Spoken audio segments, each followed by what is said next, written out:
వీర్య కణాలు లేకుండా పోవటం, మానవ జాతికి ఇంకా 10-15 సంవత్సరాల్లో పిల్లలే పుట్టరని WHO వాళ్ళు చెప్పేస్తున్నారు. ఎందుకంటే వీర్య కణాలు 150 మిలియన్స్ ఉండేటివి 1975లో, ఇప్పుడు 25 మిలియన్స్కి వచ్చేసాయి యావరేజ్. అది దురంతం.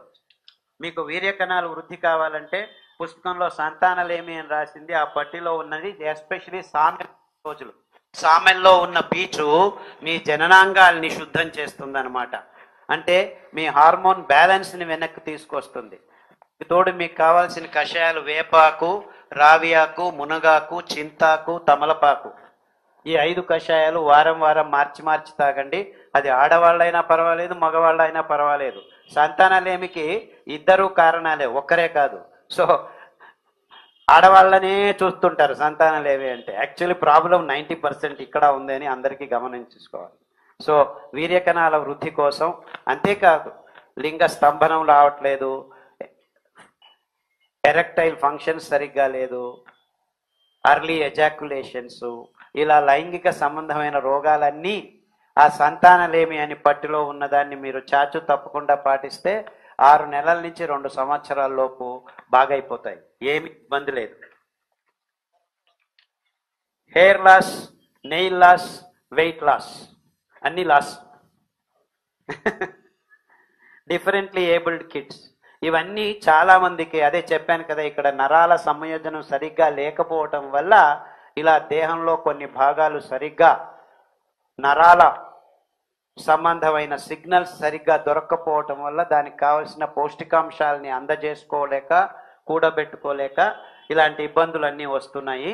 దీనికి డిఫరెంట్లీ ఏబుల్డ్ కిడ్స్ అని చూశానమ్మా, తెలుసు, అర్థమైంది. ఇలాంటివన్నీ నేను చెప్పిన ఇక్కడ సరిగ్గా లేకపోవటం వల్ల. సో ఇక్కడ సరి కావాలంటే వెర్రి నువ్వుల నూనె 1 వారం, నువ్వుల నూనె 1 వారం, కొబ్బరి నూనె 1 వారం, కొర్రలు, అండు కొర్రలు 3 రోజులు, మిగిలిన ధాన్యం ఒక్కొక్క రోజు తింటూ, కషాయాల్లో సదాపాకు కషాయం, దాల్చిన చెక్క కషాయం, పసుపు కషాయం, అరటి బోధ కషాయం, సరస్వతి ఆకు కషాయం, బ్రాహ్మి ఆకు కషాయం, ఈ 5-6 కషాయం అన్నీ తాగాల్సిన పని లేదు. వారానికి ఒకటి మార్చుతూ ఈ 6 7 ఏది దొరికితే దాన్ని చేస్తూ ఉంటే మీరు 6 నెలల నుంచి 2 సంవత్సరాల్లో 80 to 90% బాగవుతూ వస్తాయమ్మా. ఆటిజం గురించే చెప్పింది ఇంతసేపు, పుస్తకంలో కూడాను పట్టి రాసి ఉంచారు. డ్రగ్ అడిక్ట్స్ చెప్పాను కదా, పెగ్ వేయమంటే మగ్గు తాగేది,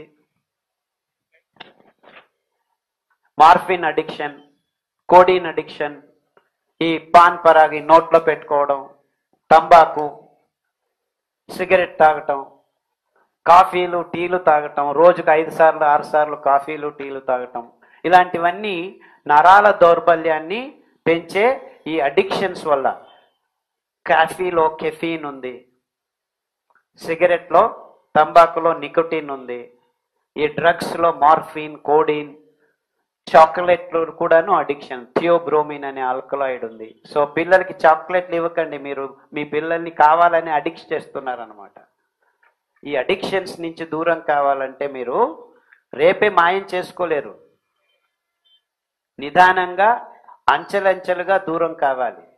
మేము ఈ చట్టాల నుంచి దూరం కావాలని మీరు సంకల్పం చేసుకొని, మీరు చాక్లెట్ తినాలి అనిపించినప్పుడు మీరేం చేయాలంటే కానుగ ఆకు కషాయం ఫస్ట్ తాగండి, తర్వాత చాక్లెట్ తినండి. తిప్పతీగ ఆకు కషాయం తాగండి, తర్వాత సారాయి తాగండి. చమురు ఆకు కషాయం తాగండి, తర్వాత కావాలంటే ఒక పెగ్గు వేసుకోండి, లేకపోతే ఆ డ్రగ్ అడిక్ట్స్ అయితే ఆ డ్రగ్ తీసుకోండి. అలా మీరు ఈ అలవాటుకు ముందు ఈ కషాయాలు తాగడం మొదలు పెట్టండి. 6 నెలల్లో మీరు ఆ పదార్థాలని వదిలేసేదానికి వీలవుతుంది. కానుగ ఆకు కషాయం, తిప్పతీగ ఆకు కషాయం, చమురు ఆకు కషాయం, కొర్రలు, అండు కొర్రలు మూల ఆహారం. మీ దుశ్చటాల నుంచి మీరు బయటపడవచ్చు. అది కాఫీ దుశ్చటం కావచ్చు, సారాయి కావచ్చు, తంబాకు ఈ పొగాకు కావచ్చు, సిగరెట్ కావచ్చు, లేకపోతే డ్రగ్ అడిక్షన్స్, ఈ మార్ఫిన్, కోడిన్, ఇలాంటి వేరే పలు రకాలమైన డ్రగ్స్ ఉన్నాయి. నోట్లో పెట్టుకోవడం, పాన్ పరాగులు, ఇవన్నీ ఇలా పుచ్చుకొని నోట్లో, ఇలాంటివి దుశ్చటాల నుంచి ఖచ్చితంగా బయటపడవచ్చు. వందల వేల మంది ఈ కషాయాలు, ఈ ఆహారం తినడం మొదలు పెట్టిన తర్వాత బాగవుతున్నారు, అందులో సందేహం లేదు. సో కానుగ కషాయం, తిప్పతీగ కషాయం, చమురు ఆకు కషాయం, తంగడి ఆకు అని కూడా ఇంకొక ఆకు వస్తుంది, అది కూడా చాలా బాగా పనిచేస్తుంది. చాలా మందికి నా దేహం వేడిది, సిరిధాన్యాలు తింటే ఇంకా వేడవుతుంది అని అనుకుంటుంటారు. వేడి అనేది మీరు సిరిధాన్యాల్ని నానబెట్టకుండా సరిగ్గా వంట చేయడం వల్ల. చాలా మంది ఏం చేస్తారు, కుక్కర్లో పెట్టి కూగించేస్తారు, అది ఉడికినట్లే ఉంటుంది, పైన ఆ ప్రెషర్కి ఉడుకుతుంది, కానీ మధ్యలో ఉన్న పొర్రలు పిత్ పదార్థం ఉడికిండదు అన్నమాట. అందువల్ల మీకు వేడి అనిపిస్తుంది. సో మీరు సిరిధాన్యాల్ని వంట చేసుకోవాలంటే రాత్రి నానబెట్టి ఉదయం వండుకోవాలి. ఇన్ఫ్యాక్ట్ మట్టి కుండలో 5 నిమిషాలు అలా మామూలుగా బయట వెళ్ళినా ఉడికిపోతాయి నానడం వల్ల. నానకుండా ఉంటే మీరు ఏం చేసి సర్కస్ చేసినా అది ఉడకదు అనమాట. సో ఉడకబెట్టాలంటే మీరు ఫస్ట్ సిరిధాన్యాన్ని నానబెట్టాలి.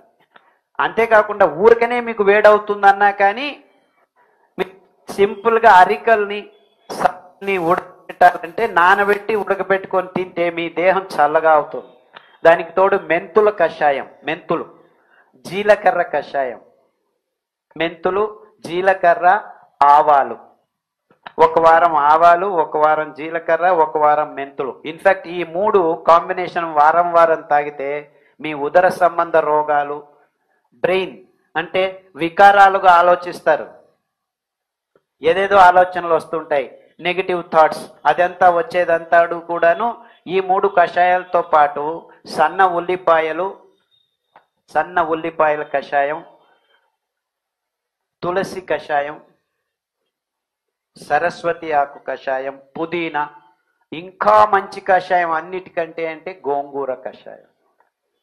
అద్భుతమైన కషాయం.